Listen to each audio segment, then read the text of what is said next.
नमस्कार. ठरलं तर मग मालिकेचा आजचा भाग तुम्ही पाहत आहात. तर सायली आणि अर्जुन आता जायला निघालेले असतात. तेवढ्यातच सायली अर्जुनला बोलते की मला तन्वीचं एक कळत नाही आहे. अश्विन भाऊजींनी जेव्हा तिला फोन केला तेव्हा ती नक्की कुठे गेली असेल आणि तिच्या फोनवर कोणाचा आवाज येत होता तो आवाज जास्त दुरून येत असल्यामुळे आपण काही सांगूही शकत नाही.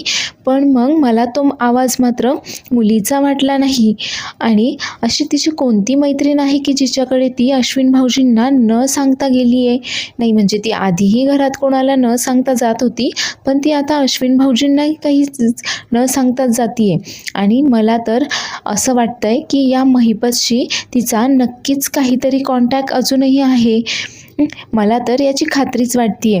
त्यावर अर्जुन बोलतो की हो, पण तो आवाज इतका दुरून येत होता त्यामुळे नक्की कोणाचा आवाज होता ते आपण असं काही सांगूही शकत नाही आहे. त्यावर आता सायलीला अश्विनची काळजी वाटत असते. त्यावर ती बोलते की मला तर अश्विन भाऊजींचीच काळजी वाटते आहे. प्रिया त्यांना फसवत तर नाही आहे ना. आणि ती म्हणजे साक्षी जरी गेलेली असली तरी ती अजूनही महिपतच्या कॉन्टॅक्टमध्ये आहे आणि महिपत कुठे आहे हे तिला माहीत आहे असंच मला वाटतंय. आणि तेवढ्यातच अर्जुन बोलतो की हो, पण आता आपण बाबूवर फोकस करायला हवाय. आणि तो लगेचच चैतन्याला फोन करतो आणि सांगतो की एक खूप महत्त्वाचं काम आहे जे की लगेच झालं पाहिजे. त्यावर चैतन्य विचारतो की काय काम आहे एवढं महत्त्वाचं. त्यावर अर्जुन त्याला सांगतो की तुला तुळजापूरला जाऊन बाबूला तिथून घेऊन यायचं आहे. मी त्याचा फोन नंबर आणि पत्ता तुला पाठवून ठेवतो, तू लगेचच त्याला तिकडून इकडे आणायची तयारी कर. त्यावर चैतन्य सांगतो की हो ठीक आहे, मी बाबूला इकडे घेऊन येतो, पण तुला नक्की असं वाटतंय का की बाबू इथे आल्यामुळे आपल्याला या सगळ्या केसमध्ये काही फायदा होईल म्हणून. नाही म्हणजे रविराज काकांवर हल्ला कोणी केला होता, ती सुपारी कोणी दिली होती हे बाबूला नक्कीच माहिती असेल, पण या सगळ्याचा आपल्याला त्याला इथे आणून काही फायदा होईल का. यावर अर्जुन सांगतो की हो नक्कीच होईल. त्यावर चैतन्य सांगतो की ठीक आहे, मी लगेचच एखाद्या चांगल्या हॉटेलमध्ये त्याला ठेवायची तयारी करतो. त्यावर अर्जुन त्याला सांगतो की नाही, बाबू इथे आहे हे कोणालाही समजता कामा नये. आपल्या ऑफिसची जी एक खोली रिकामी आहे ना तिथे ठेवतो बाबूला. आणि हो, मागच्या दरवाजाने जा. त्यावर चैतन्य विचारतो बापरे, एवढी सिक्रेसी ठेवायची आहे का. त्यावर अर्जुन सांगतो की हो, महिपतला किंवा इतर कोणालाही कळता कामा नये की बाबू इथे आहे. तर इकडे नागराज आता महिपतकडे जाण्यासाठी निघालेला असतो, पण तेवढ्यातच त्याला सुमन थांबवते व विचारते की कुठं चाललाय तुम्ही. त्यामुळे आता नागराज खूप चिडतो व तिला बोलतो की मागच्या जन्मात काही तू मांजर होतीस का, सारखं कुठे चाललायस, सारखी आडवी येत राहते.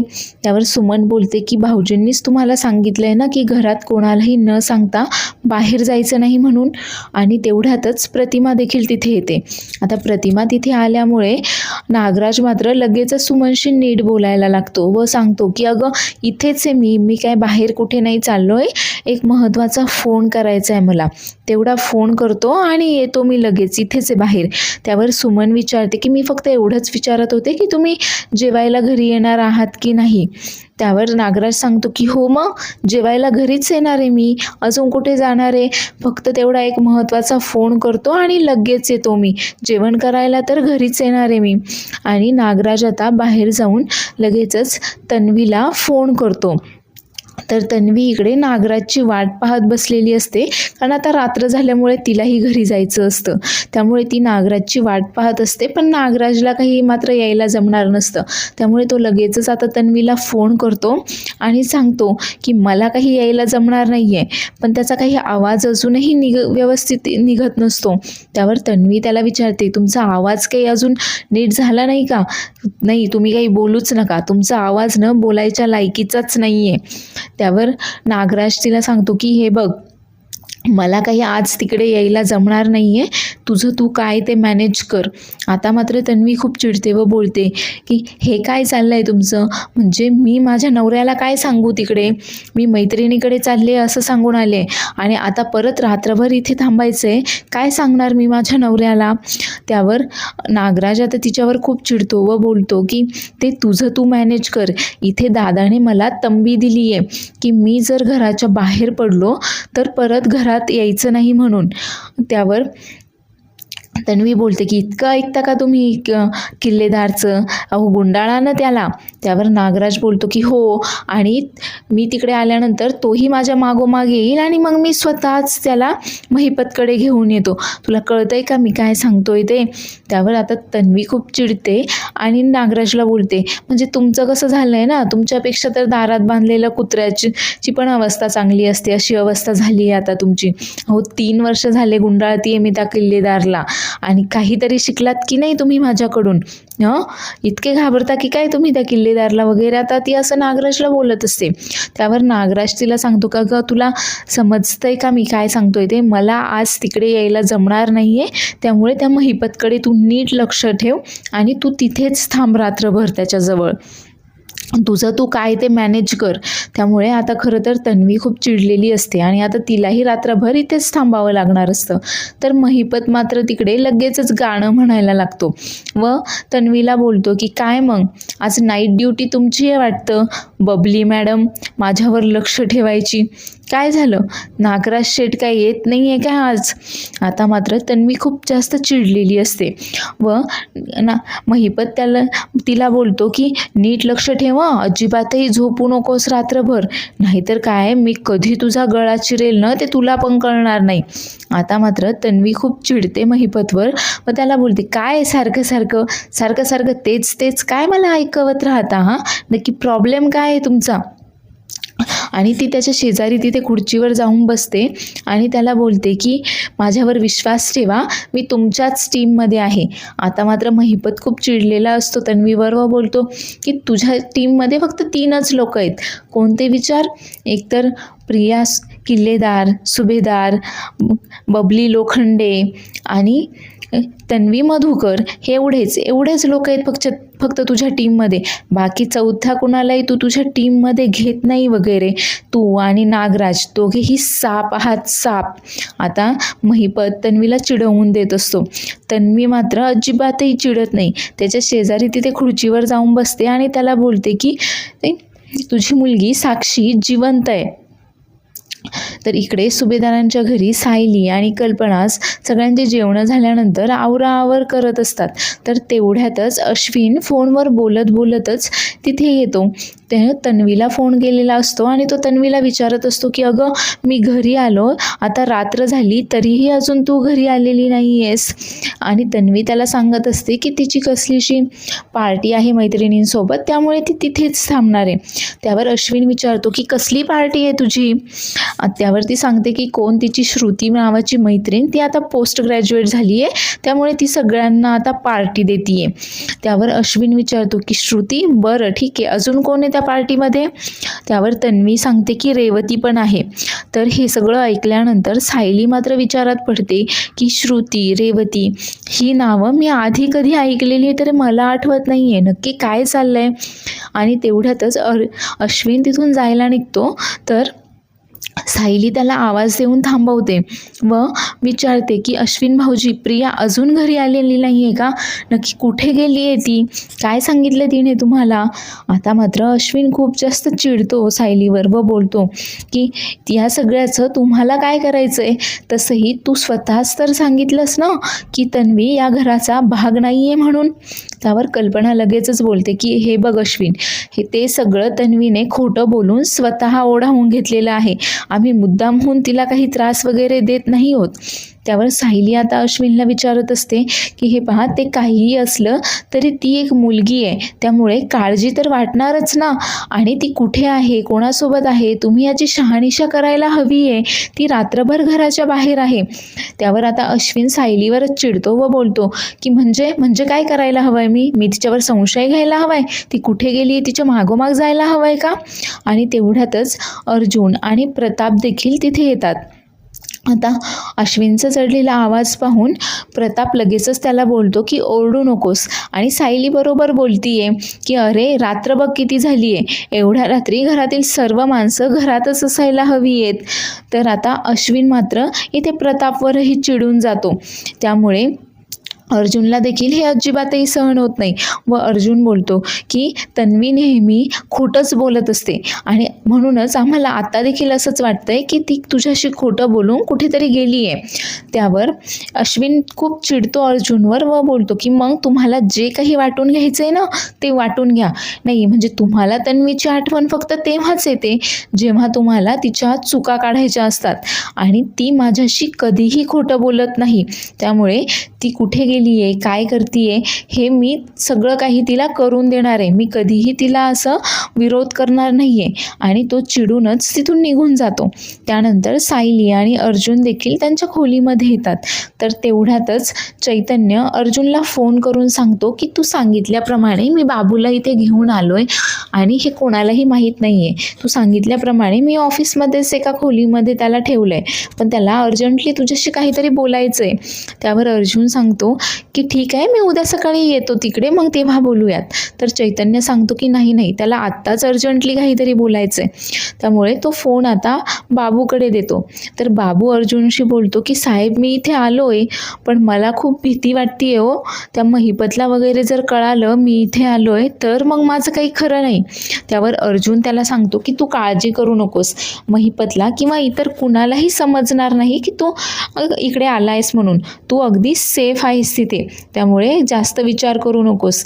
आणि हो मी उद्या सकाळी तुला भेटायला येतोयच. चैतन्य साहेब आहेतच तिथे.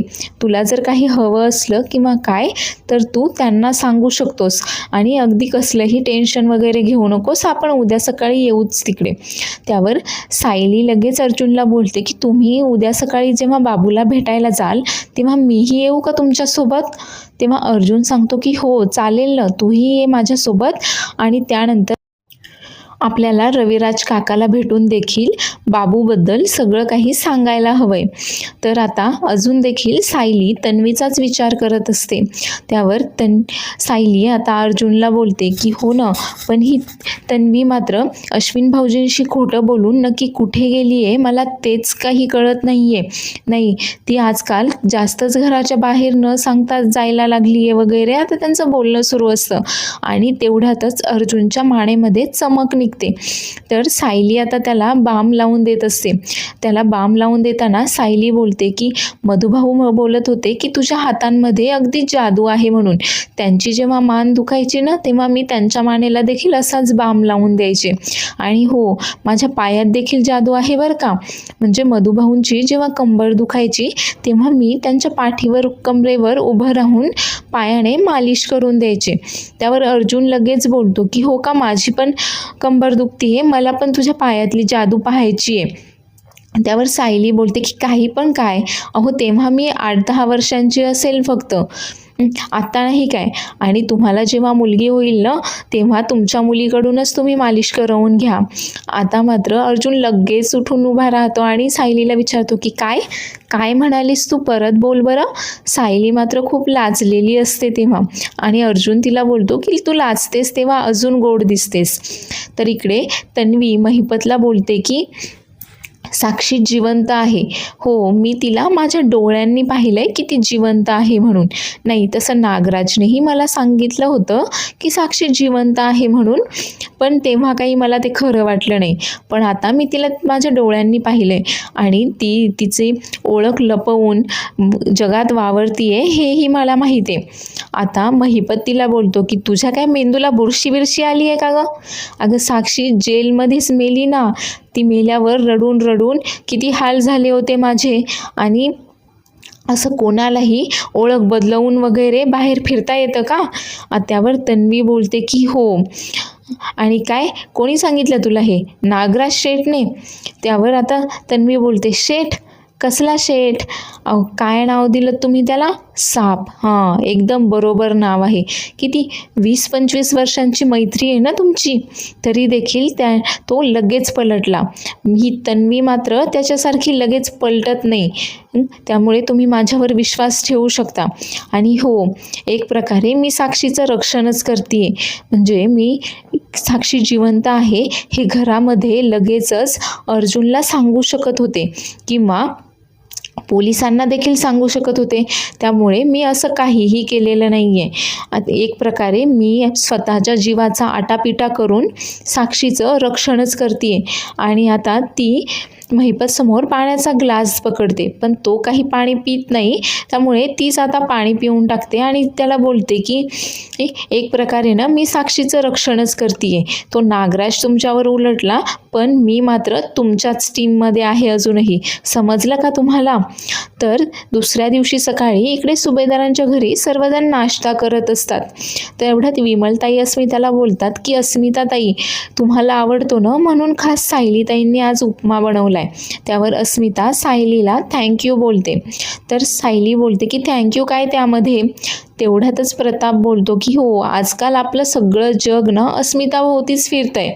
तेवढ्यातच कल्पना बोलते हो, पण आपलं जेव्हा नातवंड येईल ना, तेव्हा मात्र आपलं सगळं जग, सगळा फोकस त्याच्यावरच असेल. आणि तेवढ्यातच अर्जुन बोलतो की हो ना, मला जर कोणी विचारलं ना अस्मिताताईची काळजी घेतोय का, तर मी तर सांगेल बाबा, कोण अस्मिताई, मी नाही ओळखत तिला. आणि आता अस्मिता बोलते गप रे, काहीही काय अर्जुन. आणि तेवढ्यातच ती एक घास उपम्याचा खाते आणि सायलीला बोलते, सायली खरंच खूप छान झाला आहे उपमा. आजकाल तुझ्या हातचा सकाळचा नाश्ता खूप कमी मिळतो मला. तेवढ्यातच सायलीही तिला सॉरी बोलते.